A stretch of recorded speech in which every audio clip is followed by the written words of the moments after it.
प्राण बहुत ही महत्वपूर्ण है यह जानना, क्योंकि प्राण जीवन का आधार है। ये जो क्रिएशन आप देखते हैं उसका आधार है प्राण। दो आधार हैं इस सृष्टि के, एक है प्राण और दूसरी है चेतना, जिसे पौराणिक भाषा में शिव और शक्ति कहा जाता है। Consciousness and energy, there are two components in this creation. जो भी चीज यहाँ गतिमान है, चलायमान है, जैसे मेरा हाथ ये गति कर रहा है, ये पंखा है, ये हवा चल रही है, नदियाँ बह रही हैं, बादल उड़ते हैं, पृथ्वी अपने कक्ष पर घूम रही है, आप मुझे सुन पा रहे हैं, इन सब का आधार है प्राण। प्राण को अगर आप नहीं जान पाएंगे तो आप योग में पूरी तरह स्थित नहीं हो सकते हैं। अगर सचमुच में आप योगारूढ़ होना चाहते हैं, योगी होना चाहते हैं, आपको प्राण को जानना ही पड़ेगा।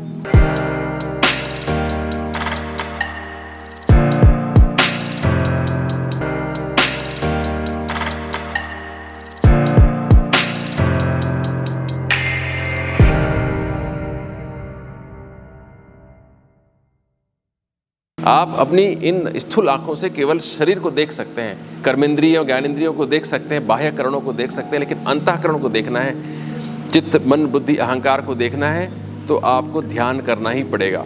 ये बात स्पष्ट रूप से अपने मन में बिठा लेने की आवश्यकता है।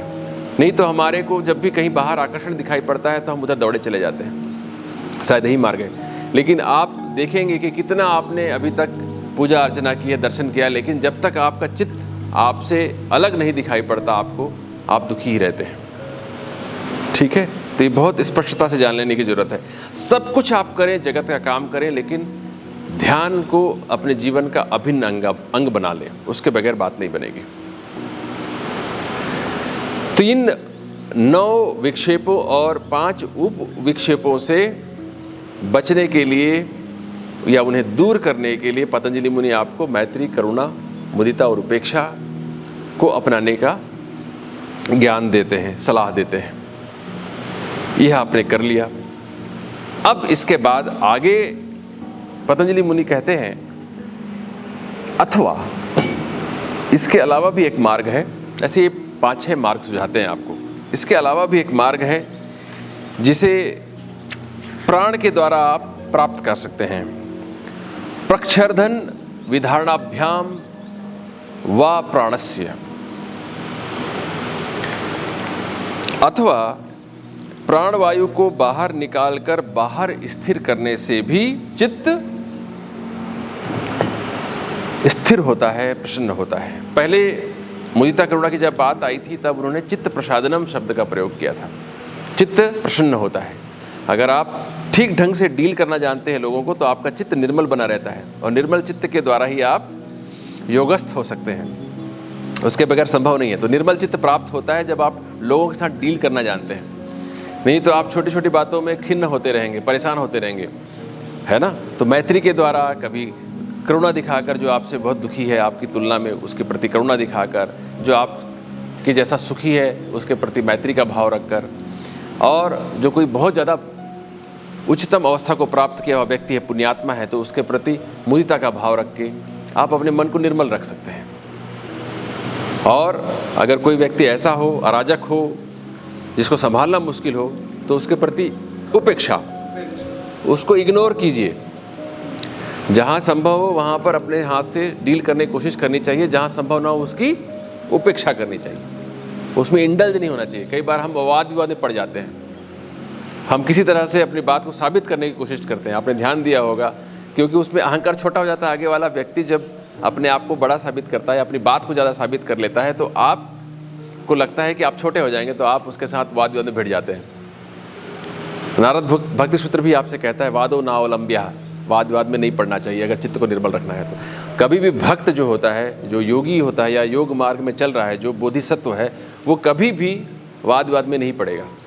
ना वादो नावलंब्या, वाद विवाद का आश्रय नहीं लेता वो। ठीक है ना। तो इस सूत्र में प्राण के संदर्भ में बात की गई है। प्राण के संदर्भ में प्रक्षरधन विधारणाभ्याम व प्राणस्य, प्राण को मतलब श्वास को बाहर निकालकर बाहर रोक देने से चित्त स्थिर होता है। जैसे बाहर निकालकर रोक दिया, ऐसा बहुत समय तक आप रोक सकें तो इससे आपका चित्त स्थिर होता है।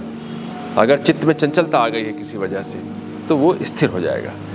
कभी भी आपको ऐसा हो, कोई भी मनोविकार आपके चित्त को चंचल बना रहा हो, परेशान कर रहा हो आपको, तो ये अभ्यास जरूर करना चाहिए। तो इस सूत्र को आधार मानकर आज हम थोड़ा प्राण पर चर्चा कर लेते हैं।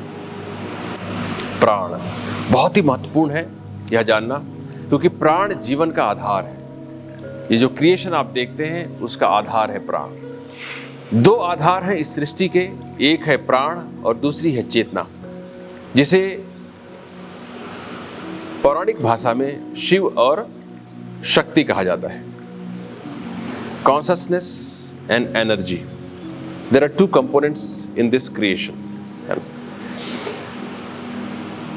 जो भी चीज यहाँ गतिमान है, चलायमान है, जैसे मेरा हाथ ये गति कर रहा है, ये पंखा है, ये हवा चल रही है, नदियाँ बह रही हैं, बादल उड़ते हैं, पृथ्वी अपने कक्ष पर घूम रही है, आप मुझे सुन पा रहे हैं, इन सब का आधार है प्राण। प्राण को अगर आप नहीं जान पाएंगे तो आप योग में पूरी तरह स्थित नहीं हो सकते हैं। अगर सचमुच में आप योगारूढ़ होना चाहते हैं, योगी होना चाहते हैं, आपको प्राण को जानना ही पड़ेगा। चाहे आप जितना ही इससे बचने की कोशिश करें, लेकिन अंततः आपको जानना ही पड़ेगा प्राण को।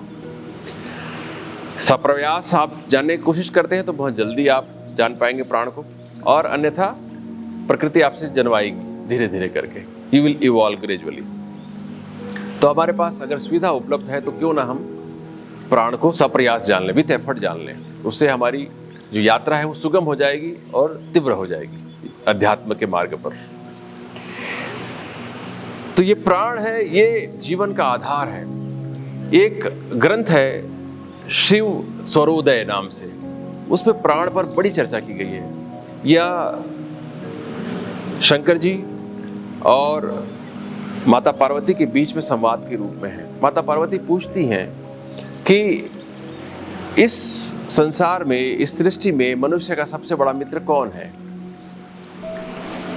तो भगवान शिव कहते हैं प्राण एव परम मित्रम, प्राण एव परः सखा, प्राण तुल्यो बंधुर नास्ति वरानने। वरानने का अर्थ होता है सुंदर स्त्री, जो कि संबोधन है इनके लिए, पार्वती के लिए। माँ पार्वती को कहते हैं कि पार्वती सुनो, ऐसा है कि ये प्राण ही परम मित्र है, प्राण ही परम सखा है, और प्राण के तुल्य कोई इसका भाई नहीं है, ये जान लो आप। तो प्राण इतना अगर महत्वपूर्ण है तो उसके बारे में हमें जानना चाहिए, क्योंकि हम उसे जानेंगे तभी हम उसे वश में कर सकेंगे। उसे वश में कर सकेंगे तो आप चित्त को वश में कर सकेंगे। क्योंकि एक आप लोगों में से बहुत लोगों को पता नहीं होगा, हमारे चूड़ामणि जी को पता होगा, हठयोग प्रदीपिका है और घिरण्ड संहिता है, जो योग में, हठयोग में दो बड़े ग्रंथ माने जाते हैं। तो हठयोग के दूसरे अध्याय में आता है कि चले चले वाते चले चित्तम निश्चले निश्चलम भवेत। जब ये प्राण चलता है, श्वास चलता है, तो चित्त भी चंचल होता है, और जैसे ये निश्चल होता है, स्थिर होता है, तो चित्त भी स्थिर हो जाता है। तो इतना महत्व है, तो इसके बारे में जानना ही चाहिए, क्योंकि हम हमारे जो चित्त है उसके वजह से निरंतर परेशान रहते हैं। जो छायावध हमारे साथ चलती है हर समय, ये चित्त हमारे साथ हर समय रहता है। तो इस चित्त को संयमित करने वाली चीज़ों के बारे में हमें अच्छे से पता होना चाहिए। तो उसका आधार है प्राण, इस सृष्टि का आधार है प्राण। जब हमारी सृष्टि की शुरुआत होती है, आपने सुना ही होगा, पुराणों में भी लिखा है, अन्य अन्य धर्मों में भी ये बात आती है कि ये प्रलय होता है, कयामत आती है, प्रलय होता है, तो उसमें सब शून्य हो जाता है। वैज्ञानिक भी इस चीज़ को मानते हैं कि एक बार ऐसा समय आता है कि सारा डेंस हो जाता है, पूरी सृष्टि सिकुड़ जाती है, एक समय तक बढ़ती है, फैलती है, ये मल्टीवर्स फैलता है, उसके बाद धीरे धीरे फिर सिकुड़ जाता है और इतना संघरित हो जाता है, एक डॉट की तरह हो जाता है वो। यू जस्ट इमेजिन, एक डॉट की तरह हो जाता है। तो हमारे आदि ग्रंथों में इस चीज़ का उल्लेख है कि संघनित रहती है पूरी सृष्टि एक एक डॉट पे, एक बिंदु पे। एग्जैक्टली वैसा ही विज्ञान भी कहता है अब